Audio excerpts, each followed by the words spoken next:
Please welcome to the stage Haslinda Amin, host and editor-at-large of the Qatar Economic Forum, powered by Bloomberg.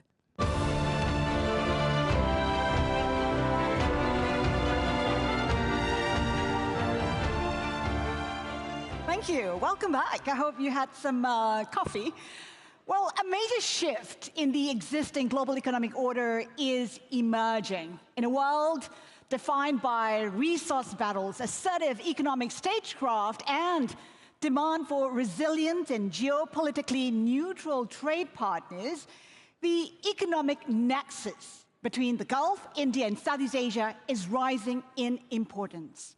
Can this regional power nexus drive global growth into the next decade? Well, the Qatar Economic Forum, powered by Bloomberg, will shine a light on this rising south-to-south economy and the new growth opportunities it presents to the business community. But before that, just a few announcements. The Wi-Fi network is Qatar Economic Forum. Not surprising, the password is Bloomberg. We encourage you to download the Forum app. Instructions on how to download can be found by following the event website QR code. You can find that on your badge. You can use the app to network, to schedule meetings with other delegates. And if you want to engage with other attendees, please be sure to go to the privacy mode, ensure that your profile is visible. We also would love to hear from you, to ask one of our speakers any questions, respond to any of our live audience polls. Please scan the polling and Q&A code. You can find that at the back of your badge as well, so that badge is very important. You can engage with us on social media. We'd love for you to do that. The hashtag Qatar Economic Forum. And now, on with our program. Please join me in welcoming to the stage His Excellency Viktor Orbán, Prime Minister of Hungary, for a conversation with Bloomberg's editor-in-chief, John Micklethwaite.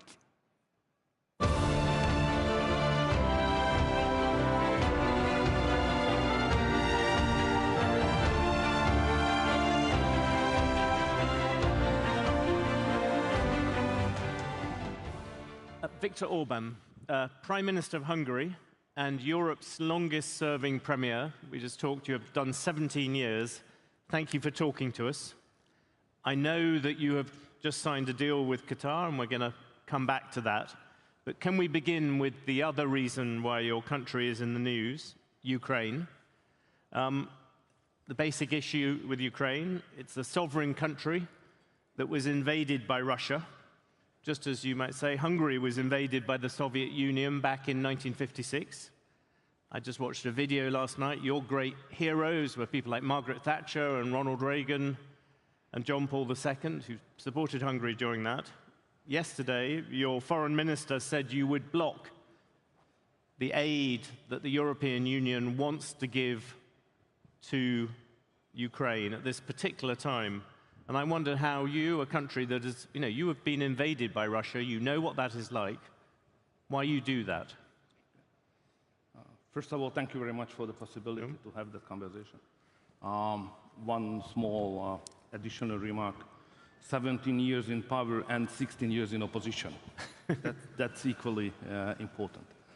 Anyway, on the war issue, you should know that Hungary has a very unique situation in this whole war because Ukraine is not a country far away. Ukraine is our neighbor. Second, we have minorities, ethnic minorities living in Ukraine, 200,000 something. Yes. And they are part of the war. They are conscripted as soldiers to the Ukrainian army, and they die. So we lose lives daily, Hungarian lives as well. So therefore, we consider this whole situation from a special angle. So we do not belong to the mainstream European approach. And my position was, or the position of Hungary was, the very first moment that this war is the failure of diplomacy. It should have never happened, that war, outbreak. So looking what's going on the front line, for us, it's obvious that the battlefield solution does not work. So whoever right and whoever not, you rightly describe the situation that Russia invaded Ukraine, but the question is not who invaded whom, the question is what will be the next morning. You know, the next morning, the fact is that more and more people will die, and there is no chance to have a victory on neither side. So this is a war which just deprives many persons from lives without having results. But surely you can't, we can all agree that the diplomacy before Ukraine was not successful, but there is a very big difference between the failure on that and the mere fact of invasion. And what intrigues me is you, as someone, you know, it was one of the great reasons you came into politics. You made a great deal about 1956 and fighting for freedom. You have a neighbor who is invaded by Russia, the very country, you know, you grew up with pictures of tanks going into Budapest. You know, why are you opposing the European aid? No, it's emotionally, it's tragic. So all of our heart is with the Ukrainians. We understand how much they suffer, but I'm speaking here as a politician who should save lives. So the most important thing for the international political community is to save lives, especially when you are convinced, as I do, that there is no chance to win this war. So therefore, what we should do far more energy invest into to convince everybody that the only solution is ceasefire. And then after the ceasefire, peace talks should start. And then we could back to your point, yeah? But do you really think there is no chance of Ukraine winning? That's my point. They stand very little chance of winning without the aid which you are currently blocking. No, my position is that looking at the reality, looking at the figures, looking at the surroundings, looking at the fact that NATO is not ready to send troops, it's obvious that there is no victory for poor Ukrainians on the battlefield. That's my position. That was always my suggestion to everybody, that instead of to manage to have a stronger involvement into the war, escalation should be stopped, and we should argue in favor of peace and negotiation. It's interesting you say that. Don't forget the facts. Russia is 140 million people, Ukraine is 30. It's interesting you say that, though, because my understanding is your foreign minister has not launched it under the reason that Ukraine cannot win, but that it's a kind of question to do with whether one of the banks is delineated as being the Ukrainians are treating them badly, which seems rather petty compared with this big issue. No, it's not. It's a question of principle. So the foreign minister was right. So if, as a country like Ukraine, would like to get your financial support, which is inevitable for them, they can't put your companies on the blacklist. It's impossible to run at the same time. So if you need our money, please respect us and don't sanction our companies. That's so simple. You talked about NATO. I was intrigued in terms of where you see. Imagine there is a ceasefire. Imagine there is a beginning of a peace with Russia. You may have seen Henry Kissinger, someone who was previously rather skeptical about the idea of Ukraine as part of NATO, now thinks the idea of Ukraine as a buffer state, as something that sits in between the West and the East, has gone, and that therefore, as part of a peace settlement, Ukraine should come into NATO. Where do you stand on that? So that's an interesting speculation. It's good for intellectuals, by the way. But I'm a decision maker. So we should concentrate on, as doer, what should be done. And my point is that first we should have ceasefire. And then when we have the ceasefire, let's start about the new security architecture of the European continent.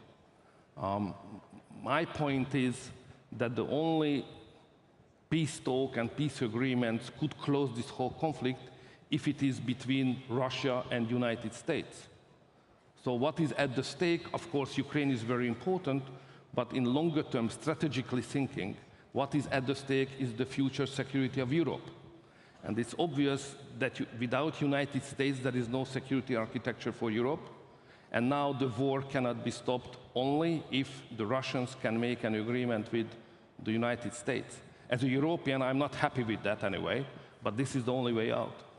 Just one other thing on NATO. You also have objected to Sweden, or you seem to be least keen on Sweden becoming part of NATO. I know that you might well say that's members of the parliament, but you are, as we established, a very successful politician. Why object to Sweden coming into NATO? Because the political relation between Sweden and Hungary is awfully wrong, and we have to improve first. We would not like to import conflicts into NATO first. So first, manage the disagreements between the two countries, and then we are ready to support them. On the principal basis, we are in favor of that anyway, and we like the Swedish guy, but I mean the Swedish people, but the political relation between the countries is rather nasty at this moment. Can we look at the European Union? The EU is currently refusing or delaying handing over, I think it's $30 billion worth of grants and loans to Hungary. You have protested about this, but I wonder, have you set a deadline for when the Europeans should give you what you see as your money? I know, but we should understand the character of the disagreement. It's not about the money. Okay. Money is important, but you know, Europe is strong, Hungary is strong, so we can manage our economies even without our own, based on our own resources. But we have to understand that there are two basic strategical issues we have disagreement with the mainstream of the European Union. The first is the discussion on de-risking or decoupling on one side and connectivity on the other side. And more European countries on the side of the de-risking or decoupling, and Hungary is strongly in favor of connection and connectivity. The other strategical difference is on war, because there is a war psyche in Europe.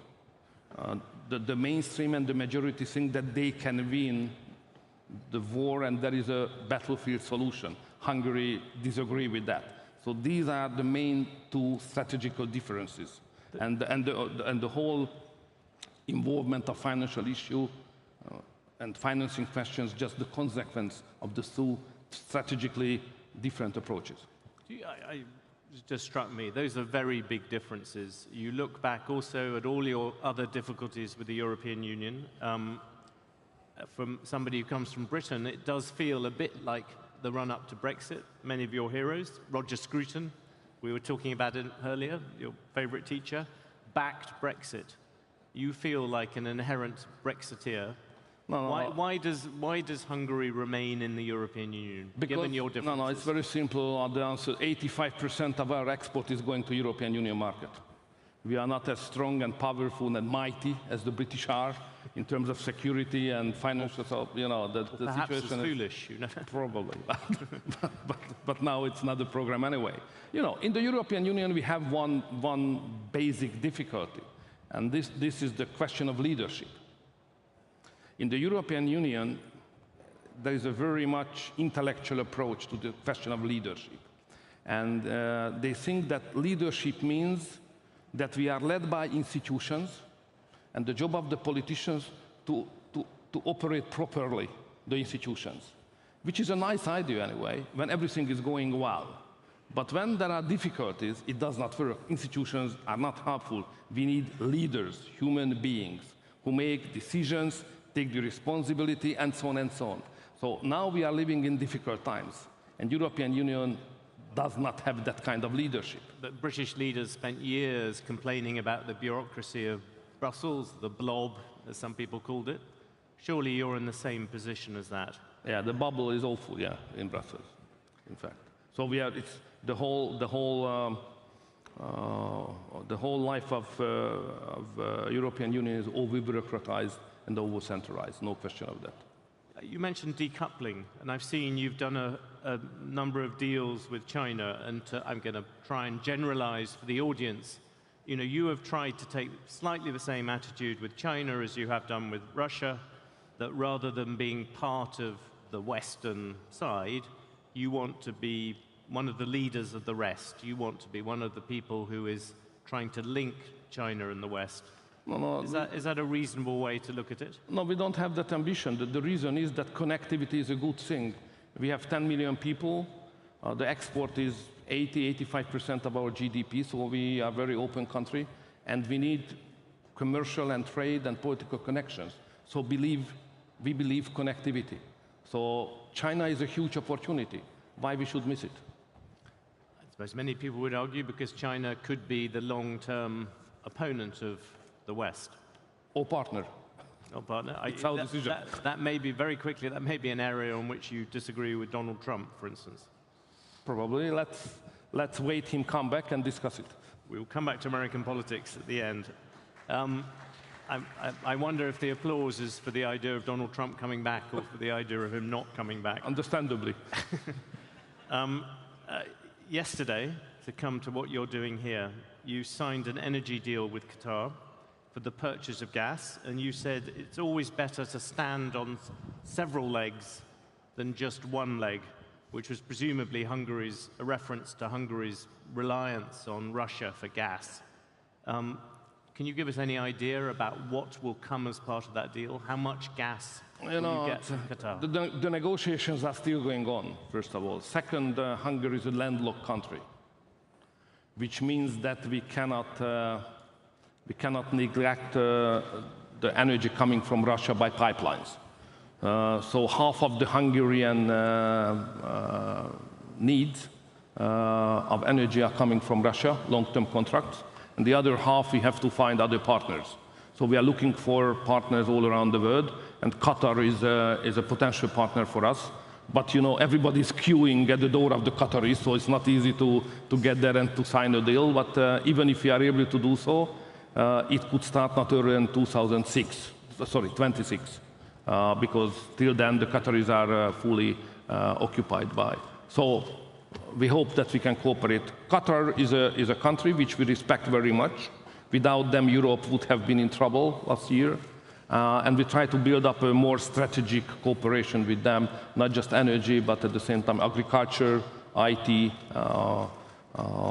and basically some security issues as well. Do you think you will get, there's talk in Budapest that some people think you'll get the Qataris to help you buy back the airport in Budapest, which you have been looking at? Yeah, Hungary, the main value of Hungary from your point of view probably is the geographical position, because we are in the middle of Europe, in the middle of Central Europe, and all the roads are running through Hungary from north to south and east-west. Airport has a strategical importance for us. Qataris are interested in. There is no decision yet. We are still negotiating. We would be happy to welcome them. They are still there in Hungary as investors. So you would like to get Qatari money to help you buy back as an investor? Yeah. But we are ready to be involved as well. So strategical investments, what we need in Budapest in the airport. It's not just to buy out, but to have a big scheme to develop it as one of the competitive airports in the European market. Your critics would say that on getting rid of that tie with Russia to do with energy, you have been perhaps slower than others. You've done deals with Gazprom and things like this. Just as an example, you still have Russia's state nuclear company, Rosatom, building your nuclear power plant. By any measure, it's not going particularly well, partly because of sanctions and so on and delays. Surely that is a place where you could just drop the Russian company and get a move on. Well, you know, so we are not in hurry in that respect. In Hungary, back to 60 years, we have a Russian technology-based nuclear power station, which is functioning very well, and the Russians were always reliable partners. And we would like to enlarge that nuclear power station. And to enlarge based on a different technology, it's very risky. So if we would like to enlarge on the same site, we have to use the Russian technology. So we continue to do so, and I hope we will be able to continue. You know, it's a complicated process to build a nuclear power station. There are some delay, but I'm optimistic that we can conclude it as it was planned. You may not agree with them, but can you at least understand why other European countries, when they look at you and they see this you're still hanging on to the Russians with your nuclear power plant, you still have the deals with Gazprom, you are still the person who is talking about Ukraine not winning and then just being a peace, can you see why people think of you as being too much on the side of Vladimir Putin? For obvious reasons, but you know, now in Europe, if you stand on your national interest basis, you can be accused easily that you are in favor of Russia. But the fact is that my compass is always shows to the direction of the Hungarian national interest. I'm not dealing with any other leader. I'm dealing with my own country. I stand for Hungary, you know. So whatever accusation I can get, or I will continue to have it. And you are right that Hungary is a country which thinks that if you do something 10 times, like introducing sanction packages, and this failed, it's not reasonable to do it 11 times, you know, do it again, hoping that the outcome will be different. This is against the common sense. So the sanction policy of European Union, in our understanding, simply does not work. But isn't that the whole point? When you talk about just being about national interest, isn't that the whole point of being part of a treaty alliance? The whole point of being something like the European Union is that, yes, you take into account your national interest, but in the end, you support your neighbors, you support the wider, bigger goal. In this one case to push back Russia, another case to further the European Union. No, it's two separable issues. First is, of course, we have to make an agreement with the Russians about the future of European security. That's one thing. The other issue is what is the future of European Union? And there are two schools in this respect in Brussels. First, it's United States of Europe, or as it is said by Brazilian language, ever closer union. We don't like it. We would not like to belong to an empire. We would like to maintain our national sovereignty. So the other concept is, the second school is, to maintain the national sovereignty and imagine Europe as an alliance, a cooperation scheme of sovereign states. We belong to the second school. This is a big difference now and discussion inside the European Union. But, you know, the only way to go forward to discuss it. In terms of friends, you obviously have the Qataris here. In terms of the Arab world generally, in some ways, many people, you know, some people are quite surprised you are here. You are someone who has taken, I'll be polite about it, a very robust attitude towards Muslims in Hungary. You have talked about Hungary being a Christian country. You don't want to have Islamic civilization invading Europe. So why are you here trying to get money from them? So no, it's not about money. What we are here is more political than economic anyway. But I think the main dilemma of the future is not whether it's Muslim or Christian. The main dilemmas for the future, like migration, gender propaganda, and the sovereignty of the state, you know, it's normality or abnormality, as we say. And Christians and Muslims can cooperate to defend and preserve traditional values. God, nation, family, this is the most important thing. It's not Christian or Muslim. So that's the reason why we can cooperate even on basis of principle with Muslim countries. Erdogan, who I'm very much in favor of him, is a good friend of Hungary, good friend of the Hungarian government. Even we have a very clear-cut Christian identity of our government. So the religion is not a difficulty in cooperation between these countries. Your position is you are happy to meet Muslims here, you just don't want them coming to Hungary. No, that's about migration. So migration is a different issue. So the question is, who decide about who can enter into your country and who can stay there, and you have to live with whom? Who is the main authority to decide it? The national state or somebody else? And Hungary insists on that to make decision about who can come into our country and who we live with, it's our exclusive decision. It cannot be decision of Brussels or somebody else. So that's the question of migration. It's not a cultural issue, that's another dimension, which does not belong to Hungary because Hungary has a clear-cut, non-endangered Christian identity. So we are strong enough in our identity. I wondered in terms of we talked earlier about Donald Trump's name came up. You've generally been more friendly with him, if I can put it that way, than other European leaders. Do you think that he will win the next election? I hope so. But DeSantis, who you were also somewhat close to, well, there seemed to be something of a friendly relationship building. Yeah. He's also a very good leader, but you know, I belong to the club of the veterans, and the veterans support each other. You know. Right. A veteran who's very much to the fore. Certainly, no one could describe Joe Biden as young. No. What is wrong with Joe Biden? No, it's not my job to criticize the head of the United States. You know, it's not a good business idea anyway. But you would rather there was a different. You would rather there was a different leader of the United States. I would rather say that you know, the American Democrats are far more ideologically led than the Republicans, and the Democrats always like to convince you and sometimes force you how to live, you know, and I don't like it, you know. We have our own culture.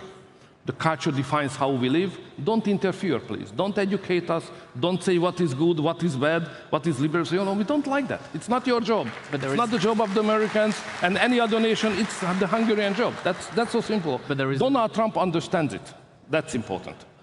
But there is one very big difference, is that Donald Trump sees issues like China, particularly, in very black and white terms. You know, he is the person who launched this, not the first person, but he's the person who certainly accelerated America's decoupling from China. Yeah. It is hard to imagine him not pushing that further. Isn't that the main area where you come into automatic conflict with the people on the right who otherwise you support? I can't call it conflict, but we have to be very calmly state that the interest of United States and interest of European Union and the European countries in relation to China are definitely different. So this is the starting point. So to harmonize our policy or to cooperate on this subject requires negotiations between the United States and the European Union. And even if the President of the United States will and would be Trump, we have to negotiate on that seriously.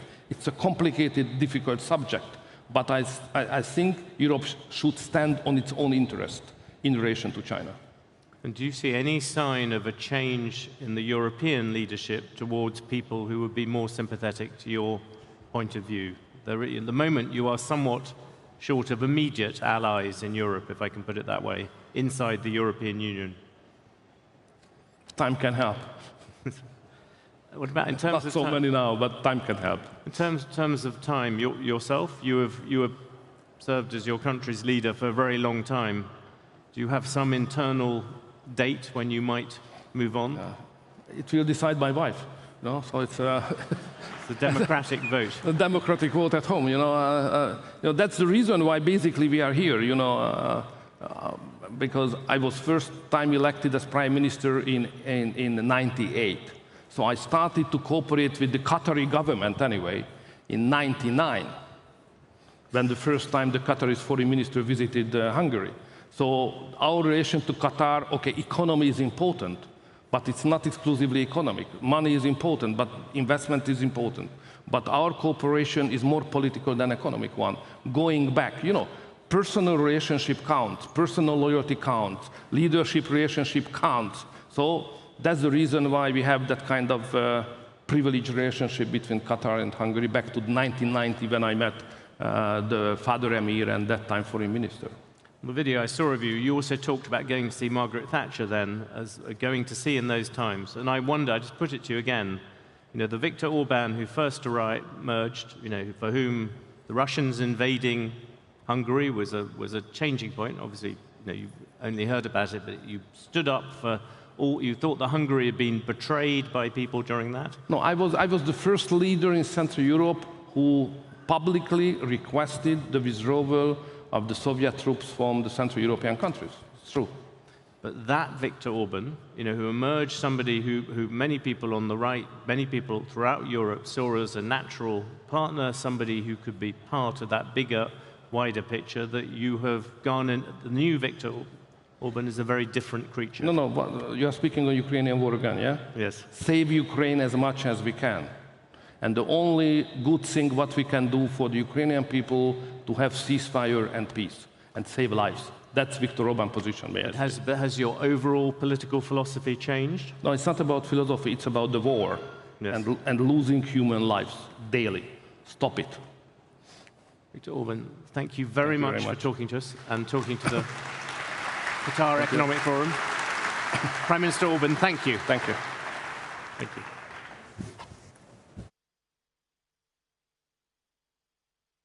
Please welcome to the stage His Excellency Khalid Al Falih, Minister of Investment for the Kingdom of Saudi Arabia, and the Right Honorable Kemi Badenoch, Secretary of State for Business and Trade for the United Kingdom of Great Britain and Northern Ireland, for a conversation with Bloomberg's Stephanie Flanders.